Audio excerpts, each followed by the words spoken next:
With it being so hot, finding a cool place to sleep can be a matter of survival for homeless people. And one Tulsa woman who's disabled and uses a walker says she's running out of options. A pastor who's been helping her for weeks says he's now exhausted all of his resources. News on 6's Michaela Glenn has her story. Michaela. Craig and Aaron, Claudine Wilson says she's running out of places to turn. Now, as her hotel room comes to an end, a pastor who stepped in to help says he's also out of resources too. Claudine Wilson sits by the air conditioning unit, knowing it may be the last cool place she has to sleep.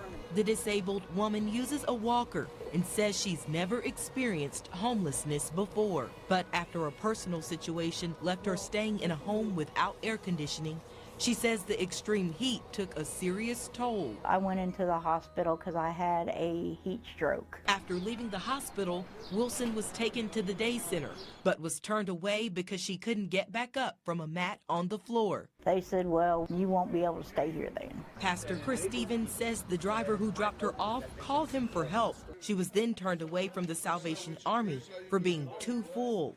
Claudine was sent to another facility that later dropped her at a closed building in the middle of the night. There's a lot of people like Claudine every week that fall through the cracks. Stevens says people in the community have paid for hotel rooms for the past 2 weeks, but that money has run out. Unless some other funds come out, you know, our time is up with what we can do for her because I'm just out of my limit and I'm out of resources. The Tulsa Day Center says it isn't equipped to provide the overnight care Wilson needs.